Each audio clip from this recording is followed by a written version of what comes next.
பரிசுத்த நாமத்திற்கு மகிமை உண்டாவதாக. இந்த காலவேளை உங்கள் அனைவரையும் ஆண்டவராகிய இயேசு கிறிஸ்துவின் இன்ப நாமத்தில் அன்போடு வாழ்த்தி வரவேற்கிறேன். யோவான் 11:24 வாசிக்கிறோம். அதற்கு மார்த்தாள், உயிர்த்தெழுதல் நடக்கும் கடைசியிலே அவனும் உயிர்த்தெழுந்திருப்பான் என்று அறிந்திருக்கிறேன் என்றார். யோவான் 11:24. இயேசுவோடு நகர்ந்து செல்வது இந்த நாளின் செய்தியாக. சமீபத்தில் 4 சக்கர வாகனத்தும் பழுதாகிவிட்டு இந்த வாகனம் பழுது பார்க்கும் ஒரு இடம் ஒரு மைல் தூரத்தில் இருந்தது. அங்கே ஒருவர் நடந்து செல்லலாம் என்று சொல்லி முடிவு செய்து அங்கே நடந்து சென்றார். அனைவரும் அவரை விட மிகவும் வேகமாக சென்று கொண்டிருந்தார்கள். ஆனால் இது ஒன்றும் பெரிய ஏவுகணை அறிவியல் கண்டுபிடிப்பு இல்லை. நடந்து செல்வதை விட இந்த ஊர்திகளில் செல்பவர்கள் வேகமாக செல்வார்கள்.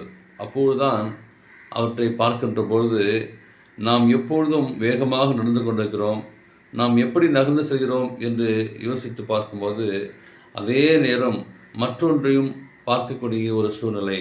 தேவனும் என்னுடைய கால அட்டவணைக்கு ஏற்ப வேகமாக நகர வேண்டும் என்று விரும்புகிறேன். இந்த உலகத்தில் வாழ்ந்தபோது அவருடைய மெதுவான வேகம் அவருடைய நண்பர்களே சில நேரங்களில் விருத்தி அடைந்து செய்வது.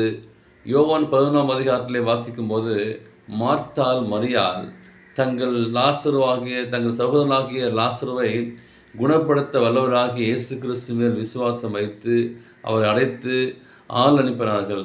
ஆனால் லாசருவோ அங்கே மரித்து 4 நாட்களுக்கு பிறகு வந்தார். மார்த்தாள் இயேசுவை பார்த்து, ஆண்டவரே, நீர் இங்கே இருந்திருந்தானால் என் சகோதரன் மரித்திருக்க மாட்டான் என்று கூறினான். அதாவது இயேசு வேகமாக செயல்படவில்லை என்று ஒரு அர்த்தம். ஆனால் இயேசுவோ லாசருவை உயிரோடு எழுப்பும்படி ஒரு பெரிய திட்டத்தை வைத்திருந்தார். தேவனுடைய திட்டம் என்ன என்று தெரியாமல் நீங்கள் நாளும் அவசரப்படுகிறோம். நம்முடைய வாழ்க்கை வேகமாக எழுத்ததும் செல்ல வேண்டும் சொல்லி நாம் பிரயாசப்படுகிறோம். தேவன் ஒரு திட்டத்தை வைத்திருப்பார், அந்த திட்டம் நமக்கு தெரியாது. அதனால் அநேக பேரில் அவசரப்படுகிறோம். எனவே ஆண்டவர் நம்மை குறித்து நம் குடும்பத்தை குறித்து என்ன திட்டம் வைத்திருக்கிறார், ஏற்ற வேலையிலே அது தாமதமானாலும் சரியான நேரத்திலே செய்வார் என்பதை மறந்து போகக்கூடாது.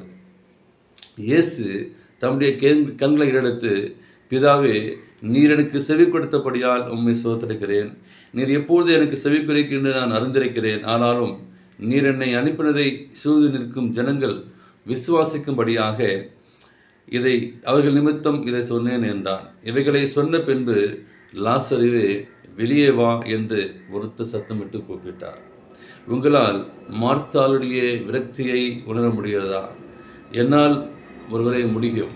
சில சமயங்களில் நமது ஜெபங்களுக்கு சீக்கிரமாய் பதிலளிக்கும்படி இயேசுவை நாம் எதிர்பார்க்கிறதாக இருக்கிறோம். சில வேளைகளில் அது தாமதி போல் காணப்படும். ஆனால் அவருடைய தெய்வீக திட்டம் நம் திட்டத்திற்கு நேர் மாறானது. அவருடைய திட்டத்தில் உள்ள வேலைகளை அவர் சரியாக செய்து முடிக்க வல்லவர். இதிலிருந்து அவருடைய மகிமை வெளிப்பட வேண்டும். அவருடைய திட்டங்களுக்கு அப்பாற்பட்டவை அறியலாம். இயேசு உங்கள் ஜெபத்திற்கு பதிலளிக்காமல் நீங்கள் விரைத்தடைந்து பின்னர் ஒரு பெரிய திட்டத்தை உங்கள் வாழ்வில் நிறைவேற்றுவார் என்பதை நீங்கள் உணர்கிறீர்கள். எனவே கிறிஸ்துவோடு நம்முடைய வாழ்க்கை நகர்ந்து செல்ல வேண்டும்.